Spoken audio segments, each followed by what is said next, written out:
Hola. Sí, ¿se oye? Lo que no se oye es mi voz.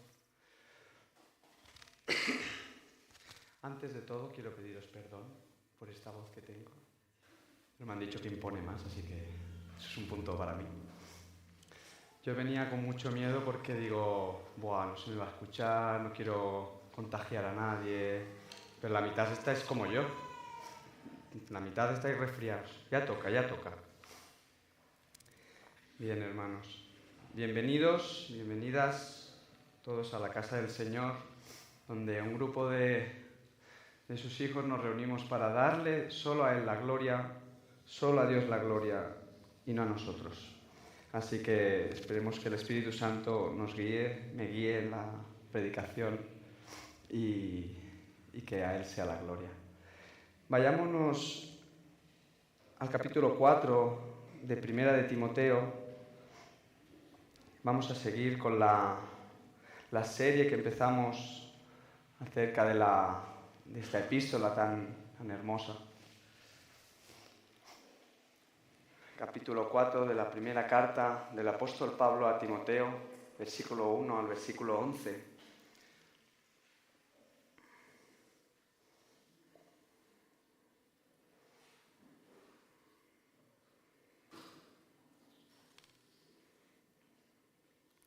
La predicación dura 2 horas, pero bueno, como han habido anuncios y todos, van a ser 40 minutos, así que no os preocupéis, ¿vale?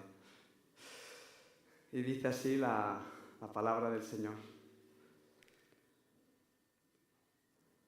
Pero el Espíritu dice claramente que en los posteros tiempos, algunos apostatarán de la fe, escuchando a espíritus engañadores y a doctrinas de demonios, por la hipocresía de mentirosos que, teniendo cauterizada la conciencia, prohibirán casarse y mandarán abstenerse de alimentos que Dios creó para que con acción de gracias participasen de ellos los creyentes y los que han conocido la verdad. Porque todo lo que Dios creó es bueno y nada es de desecharse si se toma con acción de gracias. Porque por la palabra de Dios y por la oración es santificado. Si esto enseñas a los hermanos, serás buen ministro de Jesucristo, nutrido con las palabras de la fe y de la buena doctrina que has seguido. Desecha las fábulas profanas y de viejas, ejercítate para la piedad, porque el ejercicio corporal para poco es provechoso, pero la piedad para todo aprovecha, pues tiene promesas de esta vida presente y de la venidera. Palabra fiel es esta y digna de ser recibida por todos, que por esto mismo trabajamos y sufrimos oprobios, porque esperamos en el Dios viviente, que es el Salvador de todos los hombres, mayormente de los que creen. Esto manda y enseña. Así que esta hermosa sección pastoral y profunda de la carta de Timoteo, de Pablo a Timoteo, es en la que vamos a estar meditando en esta mañana. Que el Señor nos guíe. Oremos.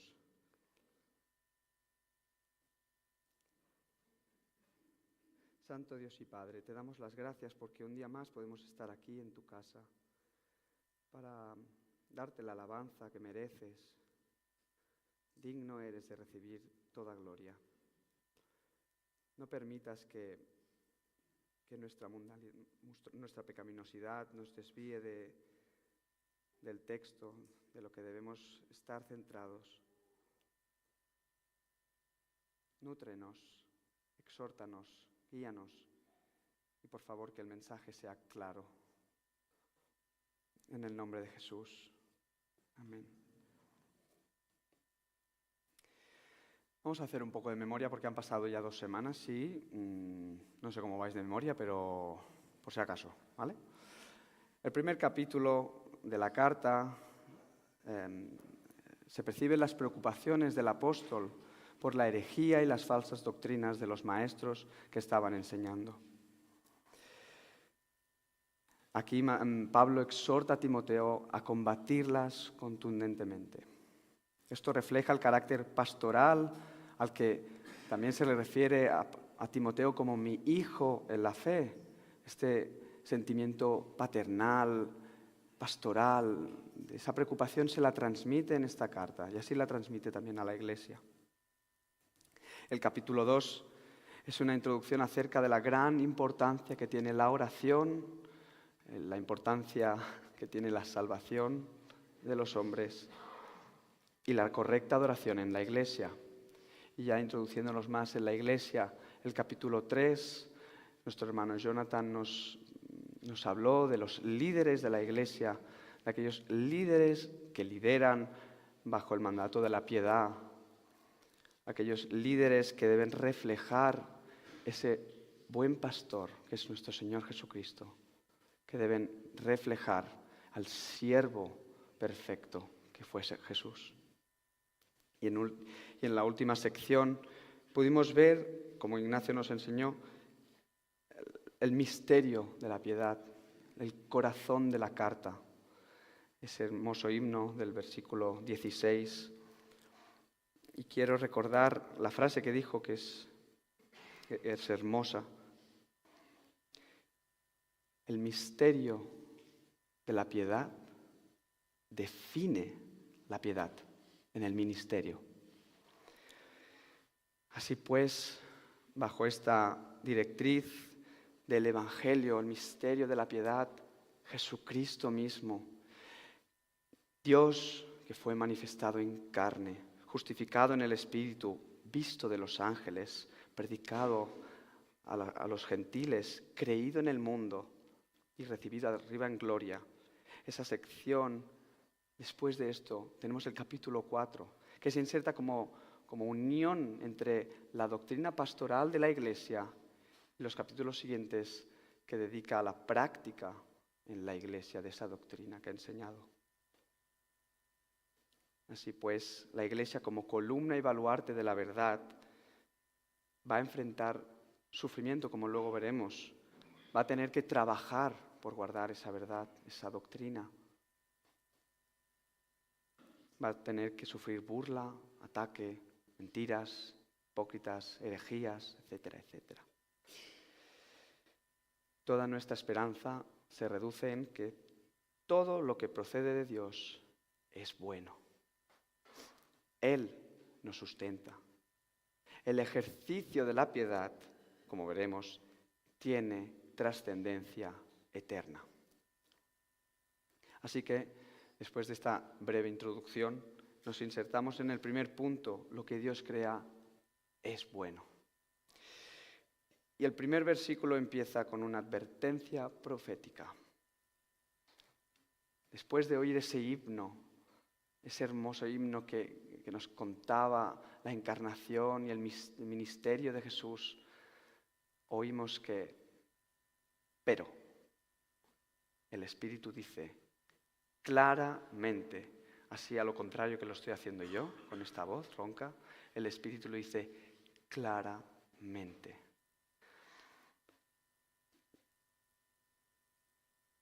Y aquí vemos en esta sección una diferencia entre las doctrinas de los falsos maestros y el espíritu de la verdad. Dentro de esta frase, el Espíritu dice claramente que en los postreros tiempos algunos apostatarán de la fe. Encontramos diferentes características importantes. El mensaje es transmitido claramente por el Espíritu de verdad, el Espíritu de Dios, el Espíritu Santo. El tercer miembro de la Santa Trinidad. Así que el mensaje que habla viene con autoridad divina. Y lo que dice, como me repito, lo dice claramente. Así que debemos estar muy atentos. Espero no ser piedra de tropiezo, pero debemos estar muy atentos al mensaje. Y habla de los postreros tiempos. Esta frase, en los postreros tiempos, parece una frase futurista que ya vendrá, ya nos preocuparemos. Pero nada más lejos de la realidad, la mentalidad del Nuevo Testamento en cuanto a esta frase, en los postreros tiempos, como lo muestran diferentes pasajes, es que el momento ya estaba sucediendo.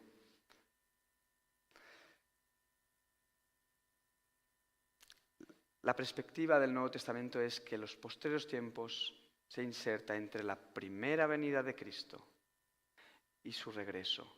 Y este tiempo de aquí son los postreros tiempos.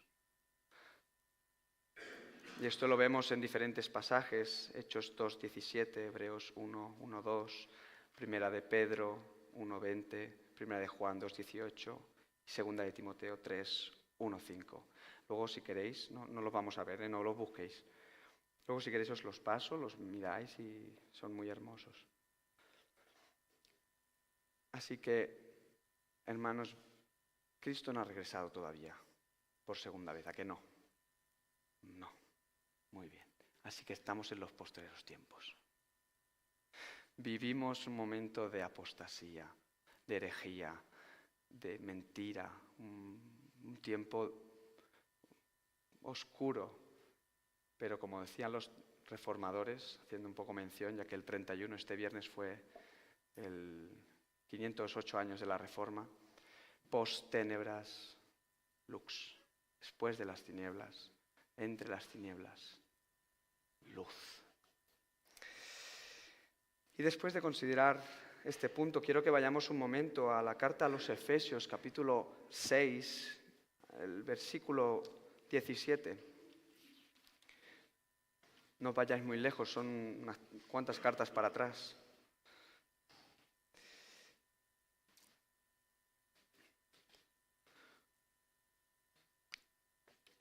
No suelo hacer esto, pero voy bien de voz, ¿sí? ¿Se me entiende bien? No, vale, gracias, perdonad. Dice, tomad el yelmo de la salvación y la espada del Espíritu, que es la palabra de Dios. El arma más poderosa que tiene el creyente no es material, no es una fortaleza. Nuestra arma como iglesia no es un edificio, es la palabra de Dios.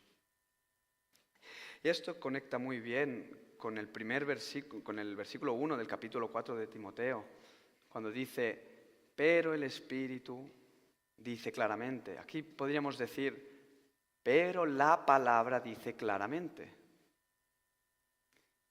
La revelación de Dios.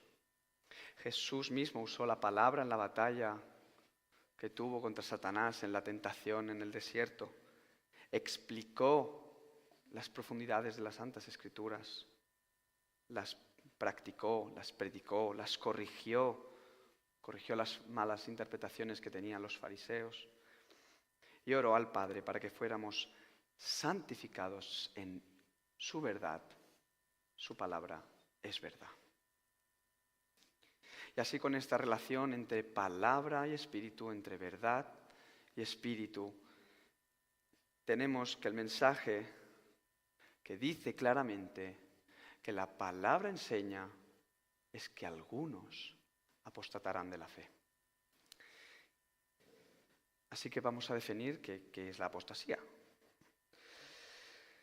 Esta es un abandono, una separación, un rechazo, una rebelión a aquello que antes se había creído.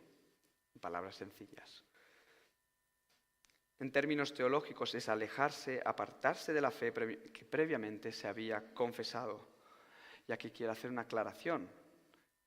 No es la pérdida de la salvación.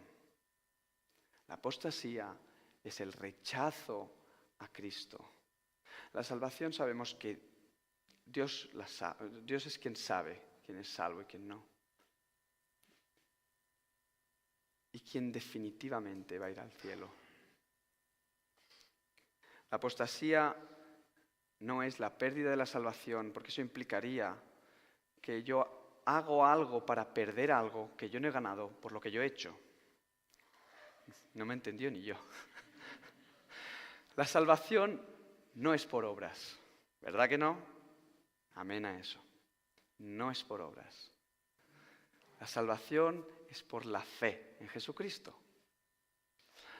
Si la salvación no se gana por obras, la salvación no se pierde por obras. Ahora sí. Amén. Este hecho lo podemos ver en diferentes pasajes de las Escrituras. El tema de la apostasía aparece en el Nuevo Testamento. Pasajes como Segunda de Tesalonicenses, capítulo 2, versículo del 3 al 10, o la maravillosa carta de Judas, o incluso la parábola del sembrador que Jesús enseñó. En Mateo 13, 1, 23. Os recomiendo mucho leeros la carta de Judas. Es la que está antes de Apocalipsis. ¿Vale? Pues sí, yo tampoco sabía que estaba ahí. No sabía ni que estaba. Sigue diciendo que algunos apostatarán, algunos se apartarán, escuchando a espíritus engañadores y a doctrinas de diablos. Qué místico, ¿no? Qué tenebroso puede sonar esto, pero luego vamos a ir aclarando un poco qué es esto que parece tan oculto, ¿no? Estos espíritus engañadores se oponen al espíritu de verdad, a la palabra revelada, a la revelación clara y nítida de Dios. Cuando uno oye a estos hombres que están guiados por estos espíritus engañadores, están escuchando a doctrinas de demonios. Y estas doctrinas se encarnan en declaraciones hipócritas de los que dicen mentiras. Como los niños cuando dicen, me ha dicho una mentira. Pues hay que estar muy atento. Así, el pasaje del huerto del Edén hace eco en esta sección. La serpiente presenta una mentira, una declaración hipócrita. Podríamos pensar que la serpiente tiene una buena intención, ella quiere elevar al ser humano al nivel de Dios, pero conocemos la historia. La serpiente no quería eso. La serpiente lo que quería era destronar a Dios y quedarse ella con el trono. Pues bien, eso es una hipocresía, eso es una mentira rebuscada, y esa es su intención. Y esto es lo que encontramos aquí. Y estos hombres tienen la conciencia cauterizada, es decir, que han perdido toda sensibilidad moral. Cuando acallas la conciencia, cuando ya no disciernes en lo que está bien y lo que está mal, cuando no tienes una alarma, cuando tú pones en modo avión y no te llegan notificaciones de que lo estás haciendo mal, porque tenemos modo avión nosotros, no es el móvil solo. También podemos acallar muchas veces esa conciencia. Cuando lo hacemos, la conciencia ya no es un peligro. Cuando acallamos aquello que nos va diciendo, por aquí no vas bien, sabes que esto es mentira, sabes que esto es pecado. Cuando lo acallamos, ya no nos molesta, ¿a qué no? Y esto es un peligro que puede llevar a la apostasía. Con todo esto, hermanos, por favor, debemos hacer examen constante de nuestra vida. Cada día de nuestra vida, hacer examen. ¿Cómo está mi vida de oración? ¿Cómo está mi relación con el Señor? Mi lectura de la palabra. ¿Cómo está mi relación con mis hermanos? ¿Cómo está mi vida espiritual? La predicación del Evangelio a mí mismo. La iba a decir después, pero es que viene aquí la frase de Martín Lutero que dice, debemos predicarnos el Evangelio todos los días. ¿Por qué? Todos los días olvidamos el Evangelio. Es chula, ¿eh? Debemos predicarnos el Evangelio todos los días, porque todos los días olvidamos el Evangelio. Somos así. Es que no tenemos remedio, pero gracias a Dios que tenemos remedio por Él. Debemos estar alerta, atentos, celosos despiertos y constantes en nuestra vida espiritual. Ahora bien, ¿de qué tratan esas herejías, esas doctrinas que distorsionan la verdad? Pues dicen que estos hombres prohibirán casarse y prohibirán abstenerse de ciertos alimentos. A mí si me dicen que no puedo comer chorizo, we have a problem. Sí. Tenemos un problema. Pues bien, estos hombres decían, el matrimonio es malo. Y estos alimentos, vamos a decir que es el chorizo, es malo. Pero, ¿qué quiere decir realmente con esto? Hace un tiempo, el pastor nos enseñó acerca del ascetismo. Ascetismo, no pronuncio bien las consonantes, pero el ascetismo es todo aquel pensamiento que menosprecia el cuerpo, como hemos visto antes en la escuela dominical. Aquellos gnósticos que menospreciaban lo material, lo físico. ¿Por qué? Porque somos espirituales y el alma debe alimentarse y elevarse en lo espiritual. Menospreciando el cuerpo, sin olvidar eso. Así que todo lo que es carnal, todo lo que es del cuerpo, es de desecharse. Es malo, contamina el alma. Y como consecuencia de eso, todo lo material, todo lo físico, es malo. Y esto, hermanos, es un ataque directo al corazón del Evangelio. Ahora sí, ¿cuáles son aquellos espíritus engañadores y doctrinas de demonios? Aquí me gusta como Josias Grauman dice, esta imagen parece de una vieja bruja con verruga, con todo negro, oscuro, tiniebla. Parece una imagen diabólica. Pero hermanos, el ataque más fuerte que el diablo hace en la vida de un creyente, en la iglesia o en la doctrina, es en el corazón del Evangelio. ¿Por qué? Porque prohibir implica hacer o implica no hacer.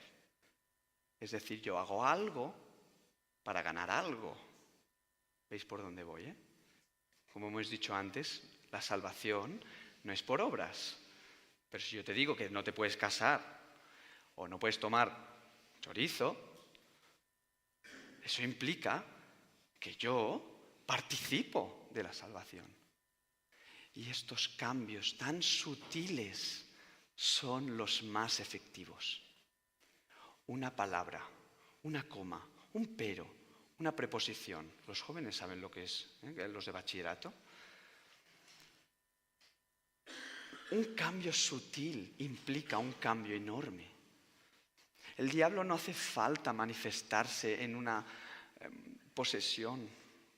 No hace falta que cree tornados, no hace falta no necesita un escándalo, no necesita un espectáculo.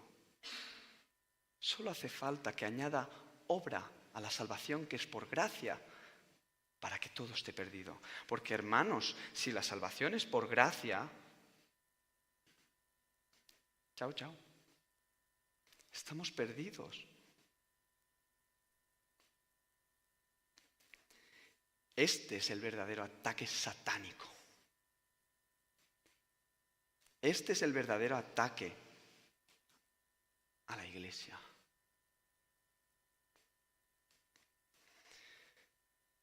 Pero el apóstol escribe y hace una corrección maravillosa, diciendo que estas cosas fueron creadas por Dios, para que las tomemos con acción de gracias. Y las palabras del primer capítulo de Génesis, qué bueno que Génesis está aquí todavía. Qué maravillosa es la revelación de Dios. Nos suena otra vez, porque todo lo que Dios creó es bueno. El capítulo 1 es hermoso. Ya lo trates como poesía, como narración, es hermoso. Como Dios va creando todo el universo y va diciendo esto es bueno, esto es bueno, esto es bueno. Y el creador y sustentador del universo lo crea todo bueno. Pero la doctrina de los engañadores dicen que no. Distorsionan la verdad.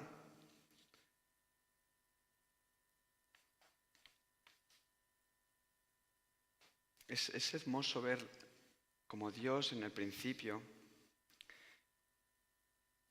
crea los alimentos y luego hace una boda, crea un matrimonio.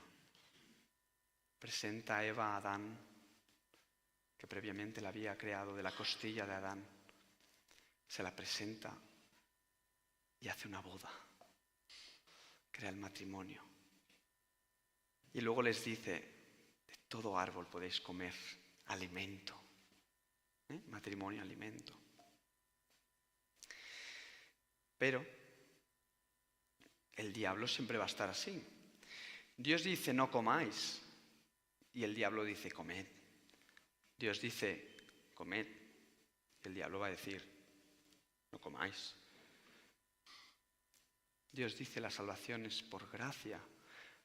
Yo he enviado a mi Hijo. Y el diablo va a decir, pero tú también cooperas. Tú también tienes tu participación. Tienes tu punto ahí. Dale tu gracia, de tu estilo. No, la salvación es solo de Dios. El diablo siempre va a querer mentir, distorsionar, apartarnos de la verdad de Dios revelada en su palabra. Y así el versículo 5, por medio de la bendición de Dios y por medio de nuestra confiada oración, estos alimentos son consagrados, apartados para un uso santo. Cuando el creyente participa de los alimentos y antes ofrece una oración de gracias, al mismo tiempo Dios pronuncia su palabra de bendición.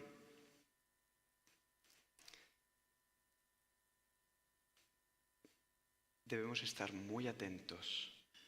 Y aquí le dice Pablo a Timoteo, dice, si todo lo que te he explicado acerca de la apostasía de los postreros tiempos, acerca de la distorsión del Evangelio, si todo esto enseñas, ¿a quién? A los hermanos, serás buen ministro de Jesucristo, nutrido con la palabra de fe, de la fe y de la buena doctrina que has seguido. Debe dejar en claro, y así quiero dejarlo yo, lo que ha dicho Dios acerca de la falsedad y de cómo combatirla, permaneciendo fiel y constante en aquello que hemos creído y aquello que hemos seguido. El buen ministro de Jesucristo enseña y corrige estas malas doctrinas y enseña las verdades del glorioso Evangelio. Si me permitís. Qué bueno, estoy tosiendo menos de lo que me pensaba. Gloria a Dios. Así que, hermanos, después de ver que lo que Dios hace, lo que Dios dice y lo que Dios crea es bueno, nos vamos al segundo punto. El ejercicio que Dios manda es bueno. Tengo que hacer un aviso. A mí no me gusta nada el ejercicio, ¿vale? Lo aviso. Y ahora el apóstol habla de dos cuestiones. Dice, desecha y ejercítate. Vamos por partes. La primera reafirma lo dicho anteriormente. Todas esas doctrinas, todas esas mentiras, esas hipocresías, esas manifestaciones de una verdad distorsionada, todo eso, deséchalo, fuera, renuncia a ello. Como vimos también en el capítulo 1, versículo 4, esas fábulas y genealogías interminables, esas interpretaciones, esas especulaciones, el tema de los apócrifos, etc., todo eso, deséchalo. Las fábulas son profanas, hermanos, escuchad bien, las fábulas son profanas porque toman el nombre de Dios en vano y no lo honran. Muchos críticos a lo largo de la historia han dicho que los milagros de Jesucristo que no son historia, que son fábulas, son una manera de explicar, ¿no?, que Jesús anda por las aguas. Bueno, eso no hay que tomarlo literal porque está explicando. A ver, los escritores del Nuevo Testamento sabían perfectamente lo que era una fábula profana, una mentira del diablo, un mito, una leyenda, algo que no es verdad, y un hecho histórico. Ellos sabían muy bien la diferencia. Marcos, Mateo, Lucas, Juan, Pablo, Pedro, escribieron, se me olvida Santiago, escribieron sabiendo que lo que habían explicado era verdad, era historia, sucedió en el tiempo y en el espacio. Y rechazaban los mitos que no tenían cabida en la verdad, en la realidad, en las cosas que vemos, tocamos y oímos. ¿Y nosotros? ¿Nosotros sabemos discernir entre lo que es una fábula y un hecho histórico? ¿Entre un mito y algo que sucedió de verdad? ¿Conocemos la verdad del Evangelio? El texto sigue explicando acerca del ejercicio de la piedad. Primero desecha todo esto y luego la vida de piedad, el ejercicio de ella, comprende una vida devota, una correcta devoción a Dios. Debemos ejercitarnos en las disciplinas espirituales. Por ahí va corriendo un libro que se titula así, ¿no? Disciplinas espirituales. Todo lo que es santo, todo lo que el Santo Evangelio nos enseña. Amar a Dios, amar al prójimo, la oración, el ayuno, la comunión con los hermanos. Ejercítate en eso.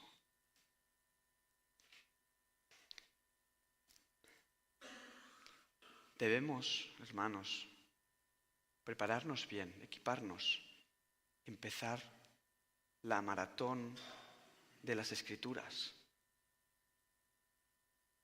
Nuestras flexiones deben ser la memorización de las Escrituras.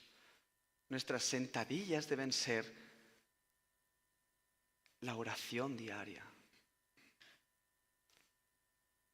Son analogías, no lo toméis. Son ejemplos.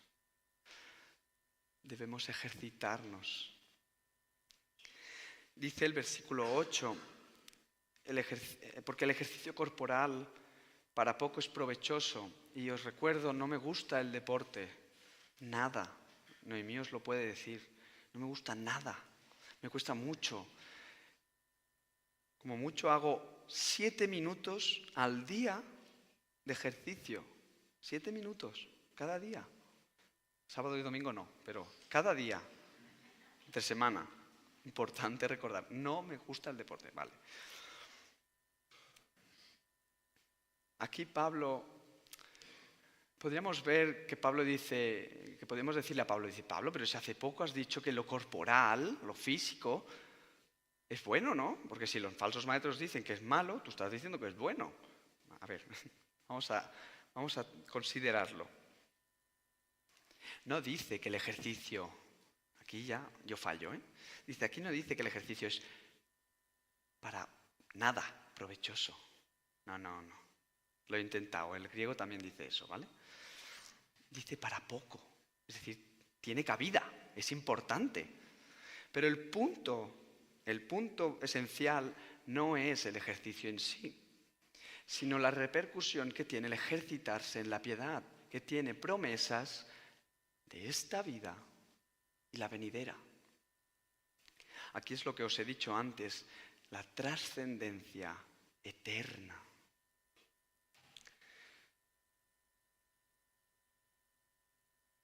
Pablo no prohíbe el ejercicio corporal, sabemos que es bueno. Pero el ejercicio de la piedad es buenísimo. En gramática se conocen 3 palabras que son absolutas, que son completas, digamos. Estas son todo, ambos, y ahora no me acuerdo del tercero. Pero está aquí, ¿eh? Lo importante es todos, que sale en el texto. Dice, para todo aprovecha. Para todo, es magnífico. Nuestra esperanza está en el Salvador de todos los hombres.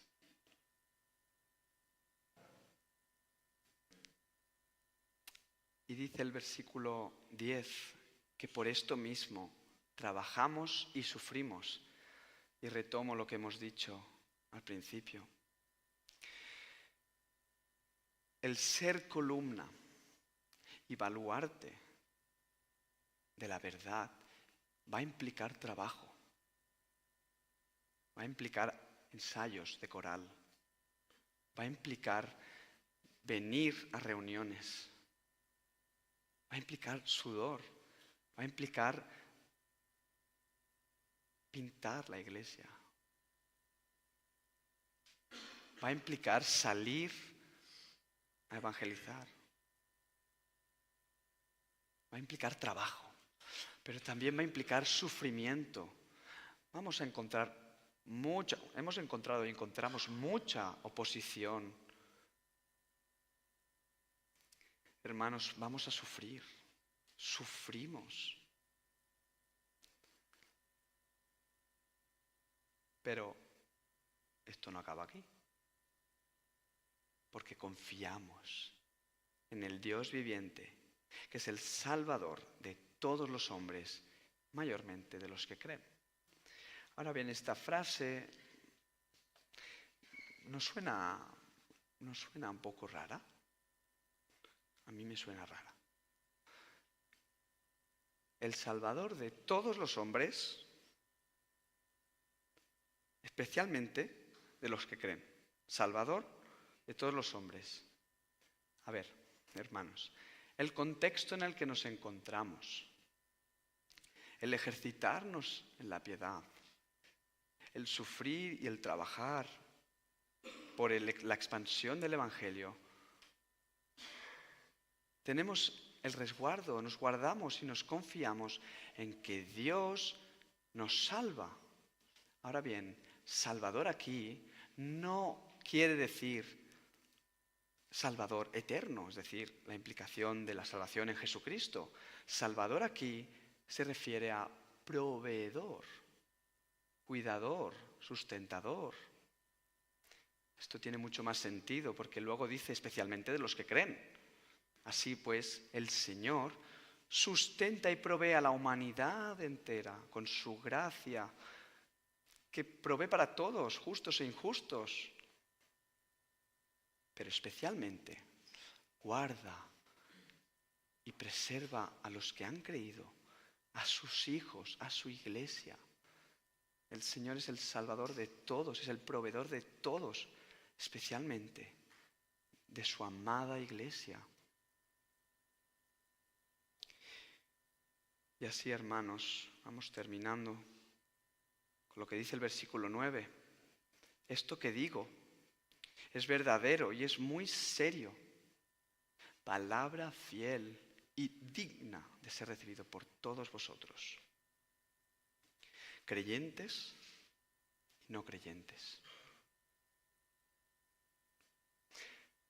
Y vuelve a repetir, esto, Timoteo, esto, manda y enseña. Ordena todas estas palabras que has recibido. Enséñalas a la congregación y que te escuchen, que escuchen la verdad, que escuchen lo que el Espíritu dice, que escuchen lo que Dios dice, lo que Dios ha creado. Todos aquellos creyentes y no creyentes, conoced que Dios es bueno. Dios lo creó todo bueno y Él sustenta a su iglesia. Él provee para su iglesia. Él guarda a su iglesia. La ama. La iglesia es eso, columna y baluarte, sostén y protegedora de la verdad. Y vuelvo a repetir, hermanos, no quiero desalentaros a nadie, pero vamos a tener que trabajar muy duro. Esforzarnos mucho por guardar la verdad, porque los cambios sutiles, los pequeños, los más sutiles son los más importantes y debemos estar muy atentos a esos cambios,